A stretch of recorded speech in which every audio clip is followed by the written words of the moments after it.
Assalamualaikum warahmatullahi wabarakatuh. Nama saya Hayatul Khairat. Saya SDM PKH dari Kabupaten 50 Kota, Kecamatan Akabeluru. Baiklah Ibu-Ibu, hari ini kita akan membahas modul 6, sesi 10. Nah, yang mana pembahasan kita kali ini yaitu tentang pemanfaatan bantuan sosial dalam pemenuhan gizi anak usia dini dan ibu. Nah, adapun tujuan pembelajaran kita kali ini yang pertama yaitu nanti kita bisa mengetahui tentang bantuan sosial atau jenis bantuan sosial. Yang kedua, dapat mengidentifikasi bahan pangan yang ada di sekitar kita. Dan yang ketiga adalah mengolah bahan pangan untuk pemenuhan gizi seimbang.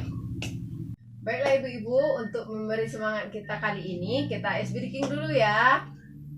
Ya Ibu-Ibu. Nah, ice breakingnya seperti ini ya. Saya coba dulu. Contohnya, kalau kau suka hati anak sehat, kalau kau suka hati anak cerdas. Nah, nanti Ibu, nanti kalau saya bilang mari kita lakukan beri makanan yang bergizi, kan seperti itu. Nah, nanti Ibu bilang hore, ada hore 2 kali, siap tuh, siap. Nah, kalau saya bilang anak cerdas nanti yes, kalau saya bilang anak stunting no. Bisa Ibu-Ibu? Bisa. Nah, kita mulai ya. 1, 2, 3. Kalau kau suka hati anak sehat, kalau kau suka hati anak cerdas, kalau kau suka hati, mari kita lakukan, kita beri makanan yang bergizi. Kalau kau suka hati anak tinggi, Hore. kalau kau suka hati anak pintar, Hore. kalau kau suka hati, mari kita lakukan, jadi orang tua yang teladan. Siap. Pintar. Anak cerdas? Yes. Anak stunting? No. No. Nah, terima kasih Ibu-Ibu. Ibu-Ibu, kita mulai materi sekarang ya. Nah, sekarang kita akan membahas tentang bantuan sosial.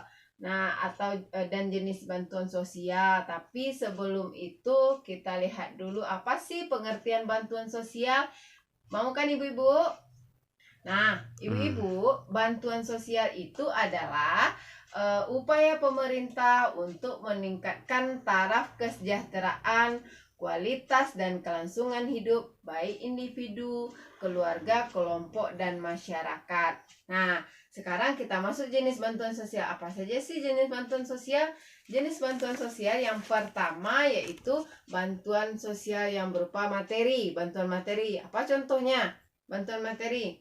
Nah, bantuan materi adalah contohnya seperti 1. Program Indonesia Pintar, 2. Program Jaminan Kesehatan Nasional, yang ketiga yaitu program Keluarga Harapan atau PKH, dan yang terakhir adalah bantuan pangan non tunai.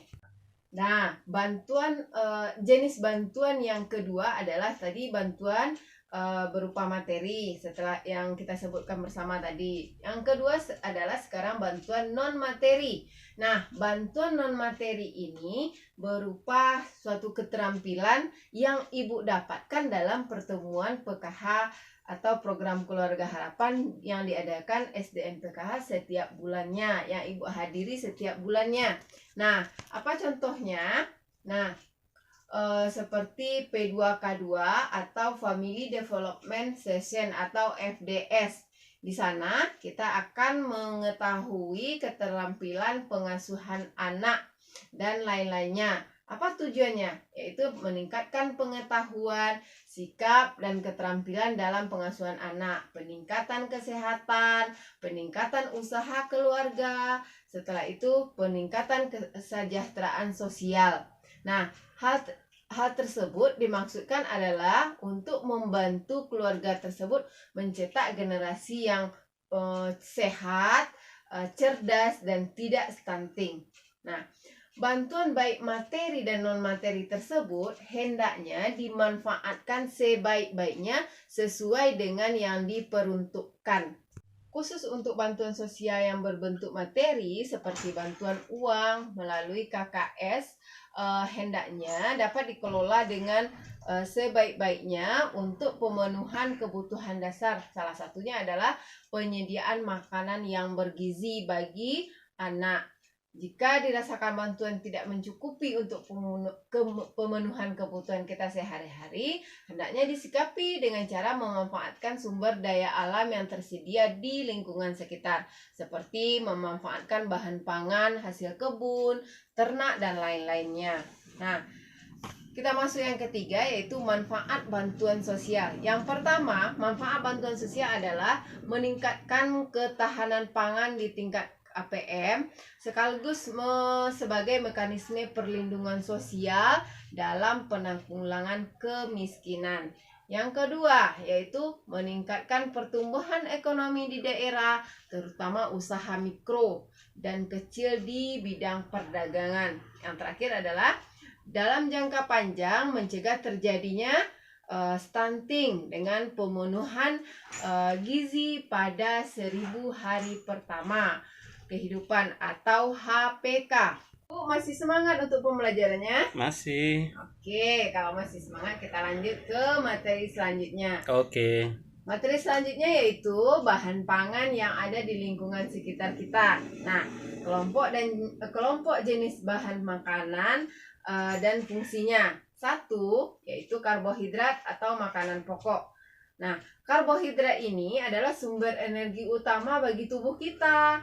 Nah, kebutuhan karbohidrat ini setiap orang itu tidak sama, tergantung pada usianya, jenis kelamin, aktivitas fisik, ya, dan juga kondisi medis tertentu. Namun, pada umumnya orang dewasa itu membutuhkan asupan karbohidrat itu sebanyak 220 sampai 300 gram per harinya.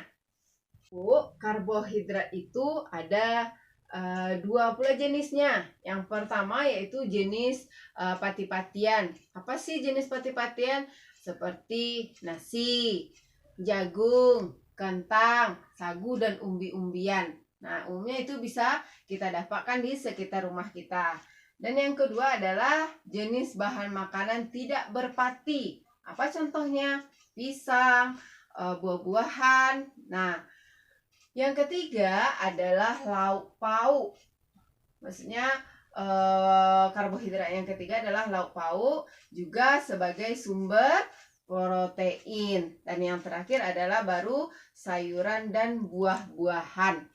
Nah, ibu-ibu, bahan pangan yang diperoleh di lingkungan sekitar kita lagi. Nah, bahan pangan yang diperoleh dari lingkungan sekitar kita itu sangat banyak sekali. Nah, apa contohnya yang bisa kita temui di mana-mana? Seperti misalnya beras, apalagi ya jagung, apalagi iya bagus umbi-umbian. Nah, itu semuanya mudah ditemukan di sekitar rumah kita, ya. Nah, begitu juga dengan sayuran. Nah, sayuran apa yang ada di sekitar rumah kita? Nah, contohnya apa ibu-ibu? Bayam, pintar, kangkung, apalagi ada namanya sayur sosin sekarang ya, dan seledri. Nah, bahkan daun kelor juga sekarang merupakan